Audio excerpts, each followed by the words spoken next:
Hello guys, this is Bhushan Gaikwad. Again आप सभी का स्वागत है फिर एक बार इस नए वीडियो लेक्चर में। दोस्तों, इस वीडियो लेक्चर में हम अपना नया चैप्टर स्टार्ट करने जा रहे हैं, लेकिन उससे पहले आपको कुछ इन्फॉर्मेशन देना चाहूँगा। करंटली मेरे पास कोई बोर्ड नहीं है अभी, इसी वजह से मैं बोर्ड पे लेक्चर नहीं ले सकता। तो कुछ ऐसे ही वीडियो लेक्चर्स अभी आपको कुछ टाइम तक देखने को मिलेंगे। जैसे ही हम बोर्ड ले लेते हैं तो बोर्ड पे भी वीडियो लेक्चर्स आने लगेंगे, ठीक है। और थोड़ा आजकल मैं बिजी हूँ, थोड़ा क्या बहुत ज़्यादा बिजी हूँ, इसलिए वीडियो लेक्चर्स थोड़े कम आ रहे हैं। तो प्लीज़ थोड़ा सा आप इसको एडजस्ट कर लीजिए। जल्दी से जल्दी कोर्स खत्म करने की कोशिश करेंगे, मैं अपना बेस्ट देने की कोशिश करूंगा। लेकिन आपके पास जो भी अवेलेबल है अभी तक, उसको आप अच्छे से देखिए और अच्छे से पढ़िए और पूरा पूरा सिलेबस कवर करने की आप अपने तरफ से कोशिश कीजिए। बाकी मैं तो मेरे तरफ से कर ही रहा हूँ, ठीक है। तो दोस्तों, इस वीडियो लेक्चर में हमको पढ़ना है ह्यूमन हेल्थ एंड डिजीजेस के बारे में, ठीक है।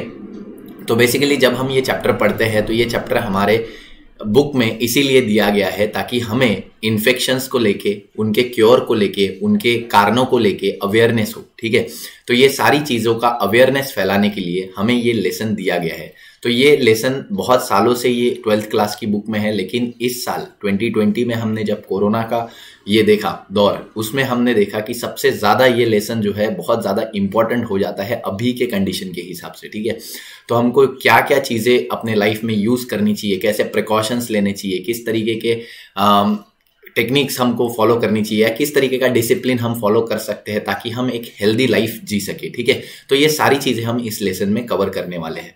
सबसे पहले हम ह्यूमन हेल्थ एंड डिजीजेस के बारे में जब हम पढ़ते हैं तो इसमें हम पहले तो ह्यूमन हेल्थ के बारे में पढ़ेंगे कि हेल्थ क्या चीज़ होती है, ठीक है। हेल्थ की डेफिनेशन समझेंगे, हेल्थ का कंसेप्ट समझेंगे। इसके बाद हम बढ़ेंगे डिजीजेस की तरफ कि डिजीजेस क्या होते हैं, किस तरीके के इन्फेक्शन होते हैं, किन किन ऑर्गेनिजम्स के कारण होते हैं, ये सारी चीज़ें हम इस लेसन में कवर करेंगे। तो सबसे पहले यहाँ पे एक क्वेश्चन हमको पूछा गया है फर्स्ट टेबल में, can you recall generally individual are conscious about the health, so define health. Health का डेफिनेशन हमको अपने पहले ही पैराग्राफ में मिलने वाला है, तो इसका आंसर हम अभी नहीं देते हैं, हमको फर्स्ट पैराग्राफ में ही हेल्थ डेफिनेशन मिलने वाला है, ठीक है। नेक्स्ट हम बात करते हैं define infections and non infectious diseases, give the example. तो यहाँ पे बोला है इन्फेक्शियस डिजीजेस क्या होते हैं और नॉन इन्फेक्शियस डिजीजेस क्या होते हैं, उसको डिफाइन कीजिए, ठीक है, और उनके कुछ एग्जाम्पल दीजिए। सिंपली इन्फेक्शियस डिजीज वो डिजीजेस होते हैं जो एक ऑर्गेनिज्म से दूसरे ऑर्गेनिज्म में स्प्रेड होते हैं, ठीक है, और ये किसी बैक्टीरिया, वायरस या पैथोजन के कारण होते हैं। पैथोजन ऐसा हार्मफुल फॉरेन पार्टिकल जिसकी वजह से हमारे बॉडी में कोई ना कोई इन्फेक्शन कॉज हो सकता है, कोई डिजीज हो सकता है, कोई डिसऑर्डर हो सकता है, ठीक है। तो बेसिकली पैथोजन, वायरस, बैक्टीरिया, इन्हीं को बोला जाता है। तो वायरस, बैक्टीरियाज की वजह से जब कोई इन्फेक्शन होता है, जब कोई डिजीज होता है और वो डिजीज ट्रांसमिट होता है from one person to another person, from one animal to another animal, ऐसे डिजीजेस को इन्फेक्शियस डिजीज बोलते हैं। जैसे malaria, typhoid, dengue, cholera, these are the diseases जो कि ट्रांसफर हो सकते हैं, ठीक है। सो ऐसे डिजीजेस को हम इन्फेक्शियस डिजीज बोलते हैं, ठीक है। इसके अलावा नॉन इन्फेक्शियस डिजीज जो कि हमारे लाइफस्टाइल के कारण होता है, जेनेटिकली होता है, हमारे माता पिता से ही हमको मिलता है। जैसे हमने सिकल सेल एनीमिया की बात की, फिनलकीटोन्यूरिया की बात की, हीमोफीलिया की बात की, ठीक है, कलर ब्लाइंडनेस की बात की, मायोपिया, ठीक है। ये सारे जो डिजीजेस है ये माता पिता से हमें मिलते हैं। तो ये किसी बैक्टीरिया या वायरस से नहीं हो रहे और ये ट्रांसमिट नहीं होते हैं from one person to another person. तो ये जो डिजीजेस है ये नॉन इन्फेक्शियस डिजीजेस में आते हैं। इवन डायबिटीज, ठीक है, ये भी एक नॉन इन्फेक्शियस डिजीज है जो हमारे गलत खान पान या हमारे बॉडी की एबनॉर्मल कंडीशंस के कारण हो रहा है, और ये भी एक इंडिविजुअल से दूसरे इंडिविजुअल में ट्रांसमिट नहीं होता, ठीक है। तो ऐसे डिजीजेस जो ट्रांसमिट होते हैं from one person to another person और ये बैक्टीरिया, वायरस, पैथोजेंस की वजह से होते हैं, ठीक है, ऐसे डिजीजेस को इन्फेक्शियस डिजीज बोला जाता है। And the diseases which does not transmit from one person to another person by direct और इनडायरेक्ट कॉन्टैक्ट, ठीक है, the diseases like diabetes, like sickle cell anaemia, like any genetic disorders, ठीक है। तो ऐसे डिजीज को हम बोलते हैं that is non infectious disease, ठीक है। तो ये हो गया हमारा ये टेबल के बारे में। अब हम बात करते हैं व्हाट इज हेल्थ। हम बोलते हैं कोई पर्सन हेल्दी है, इसका मतलब वो फिजिकली फिट है या उसको कोई डिजीज नहीं है, ठीक है। बट ये डेफिनेशन हेल्थ की थोड़ी गलत है। हेल्थ की डेफिनेशन WHO यानी वर्ल्ड हेल्थ ऑर्गेनाइजेशन ने दी है, जिसमें बोला गया है कि health is defined as the state of complete physical, mental and social wellbeing, not merely the absence of disease और इन्फर्मिटी। तो यहाँ पे बोला गया है कि एक पर्सन जो हेल्दी है उसका सिर्फ डिसीज फ्री होना या सिर्फ फिजिकली फिट होना काफी नहीं है, बल्कि वो मेंटली फिट होना चाहिए, सोशली फिट होना चाहिए, सोशल एनवायरनमेंट में वो जीने के काबिल होना चाहिए, लोगों के साथ उसका उठना बैठना, उसका बर्ताव, उसका बिहेवियर सही होना चाहिए, फिजिकली फिट होना चाहिए, डिजीज फ्री होना चाहिए, मेंटली फिट होना चाहिए। तो ये सारे, रिप्रोडक्टिवली फिट होना चाहिए। तो ये सारे एस्पेक्ट जब एक साथ आते हैं, ठीक है, mental fitness, physical fitness, social fitness, reproductive fitness, ठीक है, ये सारे जब एस्पेक्ट एक साथ आते हैं तब उस पर्सन को हम एक हेल्दी पर्सन या एक फिजिकली फिट पर्सन बोल सकते हैं। ठीक है, सो द हेल्दी पर्सन और health is defined as the state of complete physical, mental and social well-being, not merely the absence of disease or infirmity। तो यहाँ पे सिर्फ डिजीज फ्री होना ही काफी नहीं है, बल्कि पर्सन जो है वो कंप्लीटली फिट होना चाहिए, socially, mentally and physically fit होना चाहिए, रिप्रोडक्टिवली फिट होना चाहिए। ठीक है,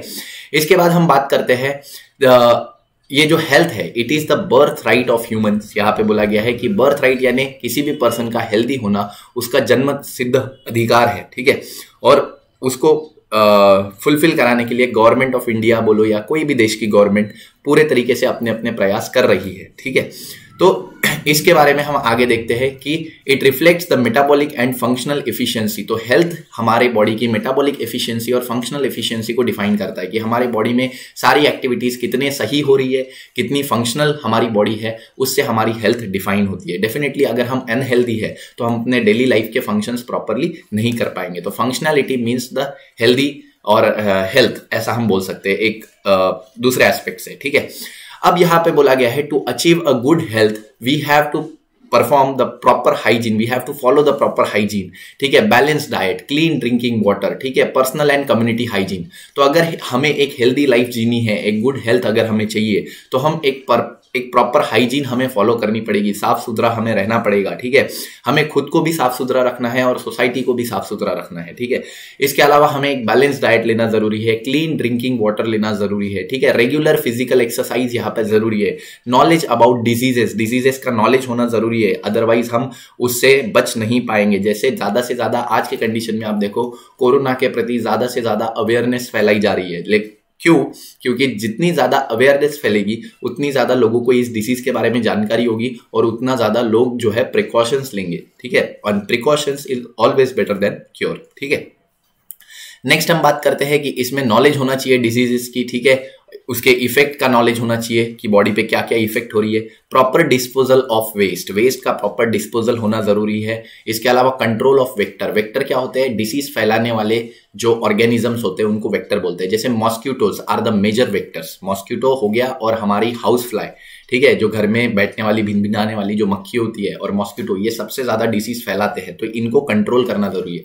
तो अगर हमें एक हेल्दी लाइफ जीनी है तो इसमें हमें क्या क्या फॉलो करना पड़ेगा? इसमें हमें सबसे पहले तो अपनी हाइजीन प्रॉपर रखनी पड़ेगी, एक बैलेंस डाइट लेनी पड़ेगी, क्लीन ड्रिंकिंग वाटर लेना पड़ेगा, साथ ही में हमें खुद की हाइजीन और कम्युनिटी के हाइजीन का भी ध्यान रखना पड़ेगा, रेगुलर एक्सरसाइज हमें करते रहना चाहिए, नॉलेज होना चाहिए डिजीजेस के बारे में, उसके इफेक्ट्स के बारे में कि ह्यूमन बॉडी पे उसके क्या क्या इफेक्ट होते हैं। ठीक है, प्रॉपर डिस्पोजल होना चाहिए वेस्ट का, और वेक्टर का कंट्रोल होना चाहिए, यानी जो भी डिसीज फैलाने वाले ऑर्गेनिजम्स है उनको कंट्रोल करना बहुत जरूरी है। ठीक है, तो यहाँ पे हम देखते हैं कि इतने सारे कारण अगर हम ये सारी चीजें हम फॉलो करते हैं तो बेसिकली एक पर्सन जो है एक हेल्दी लाइफ जी सकता है। ठीक है, इसके अलावा every day we are expose to the various foreign bodies including infectious agent like bacterias, viruses.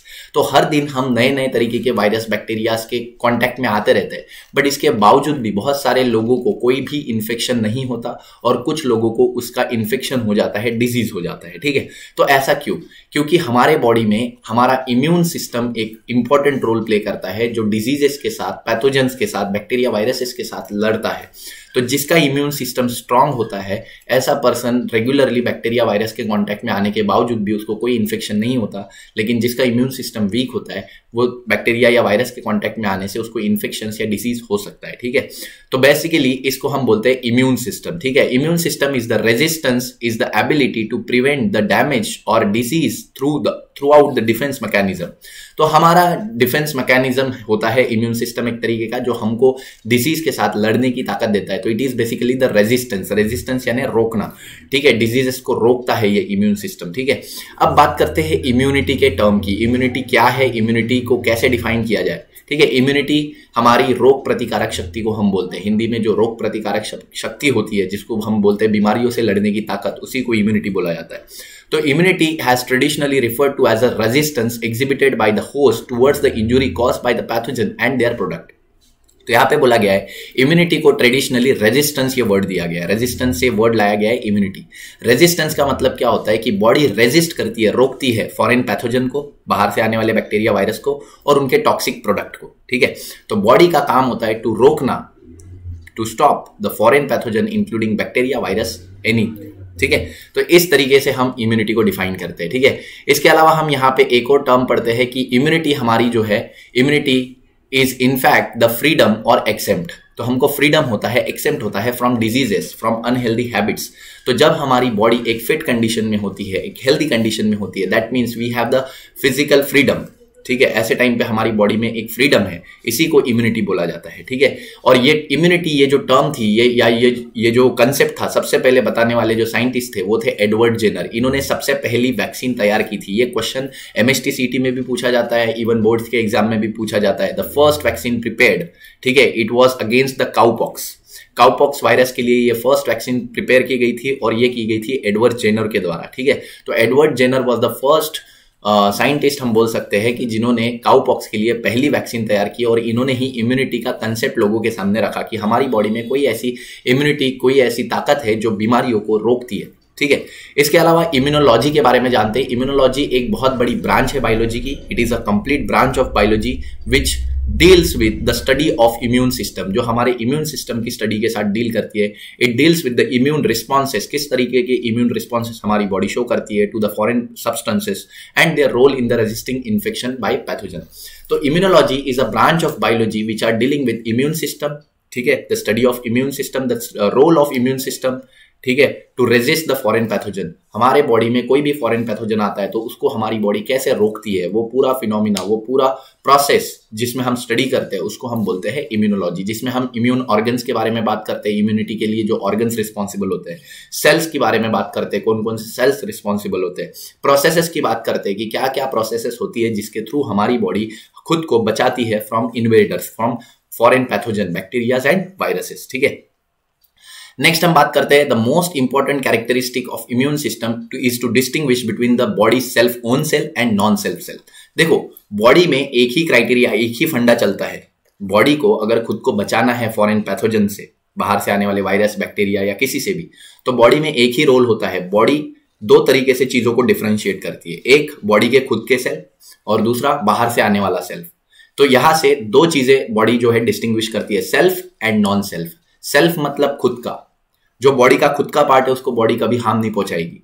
लेकिन जो नॉन सेल्फ है, बाहर से कोई भी चीज आती है, चाहे वो बैक्टीरिया हो, वायरस हो, पोलन ग्रेन हो, कुछ भी हो, ठीक है। एक किडनी भी हम ट्रांसप्लांट करते हैं, एक किडनी भी किसी और की निकाल के हमारे बॉडी में लगाएंगे तो वो भी बॉडी के लिए फॉरेन पार्टिकल है, फॉरेन पैथोजन जैसा है, ठीक है। तो बॉडी एक ही चीज, दो ही चीजों में बॉडी डिवाइड करती है सारी चीजों को, सेल्फ यानी खुद के मटेरियल्स, एंड नॉन सेल्फ यानी किसी बाहर से आने वाला पार्टिकल, ठीक है। तो जो भी बाहर से आने वाला पार्टिकल होगा, बॉडी उसको किल करेगी by showing it's immune response, चाहे वो फिर बैक्टीरिया हो, वायरस हो, या कोई किडनी ट्रांसप्लांट हम कर रहे हो, या कोई हार्ट ट्रांसप्लांट कर रहे हो, ठीक है। तो बाहर से आ रहा है मतलब वो बॉडी का खुद का पार्ट नहीं है और बॉडी उसको किल करने के लिए पूरा कोशिश करेगी, ठीक है।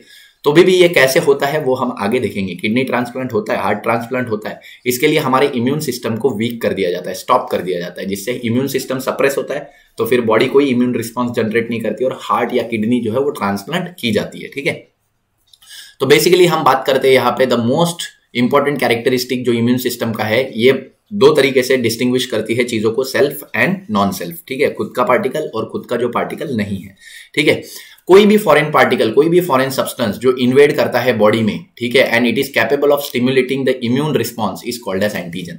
अगर हमारे बॉडी में कोई भी फॉरेन पार्टिकल आता है जिसकी वजह से हमारी बॉडी इम्यून रिस्पॉन्स शो करती है, एक्टिव हो जाती है उसको मारने के लिए, तो ऐसे पार्टिकल को एंटीजन बोला जाता है। क्या बोला जाता है? Antigen. Antigen is a particle which is stimulating the immune response inside the body, जो हमारे बॉडी के अंदर इम्यून रिस्पॉन्स को स्टिमुलेट करता है, ठीक है, उसको हम एंटीजन बोलते हैं। दूसरा हम बात करते हैं यहाँ पे, दैट इज एंटीबॉडी। तो जब हमारे बॉडी में कोई एंटीजन आता है और हमारी बॉडी इम्यून रिस्पॉन्स सिक्रेट करती है, तो इम्यून रिस्पॉन्स किसके फॉर्म में प्रोड्यूस होता है? The immune response is produced in the form of some chemicals. कुछ केमिकल्स के फॉर्म में इम्यून रिस्पॉन्स प्रोड्यूस होता है to kill the antigen, and this chemical is called as antibody. ठीक है, तो जो केमिकल हमारे बॉडी में सिक्रीट होते हैं in response to antigen, the chemical which are synthesized by the body in response to antigen is called as antibody. ठीक है, तो यहाँ पे हम बोल सकते हैं the protective chemical produced by immune cell, ऐसा एक प्रोटेक्टिव केमिकल जो कि इम्यून सेल के द्वारा प्रोड्यूस हो रहा है in response to antigen, antigen को किल करने के लिए। ठीक है, इज कॉल्ड एज एंटीबॉडीज। तो एंटीजन क्या है? बाहर से आने वाला पैथोजन, बैक्टीरिया, वायरस, जो हमारी बॉडी में आके हमारा इम्यून रिस्पॉन्स को जागरूक करेगा, जो हमारे इम्यून रिस्पॉन्स को स्टिमुलेट करेगा। ठीक है, और फिर जो हमारा इम्यून रिस्पॉन्स प्रोड्यूस होगा वो केमिकल के फॉर्म में होगा, कुछ केमिकल्स प्रोड्यूस होंगे वहां पे, और उन केमिकल्स को हम एंटीबॉडी बोलेंगे। तो एंटीजन फॉरेन पार्टिकल और एंटीबॉडी खुद का केमिकल जो उस एंटीजन को किल करने के लिए सिक्रीट हो रहा है। ठीक है,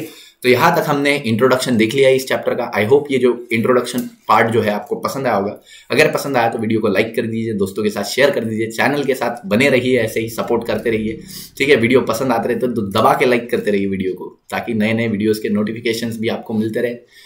उसके लिए तो बेल आइकन भी दबाना पड़ेगा ना भाई। हाँ, बेल आइकन दबा दीजिए। ठीक है, तो ऐसे ही हमारे साथ बने रहिए। हाँ, मैं क्या बोल रहा था, हमारा जो बोर्ड है वो जल्दी से जल्दी लाने की मैं कोशिश करूंगा, और बोर्ड पे भी लेक्चर लेके आऊंगा जल्दी। तब तक के लिए इन वीडियोस को भी थोड़ा प्यार दीजिए।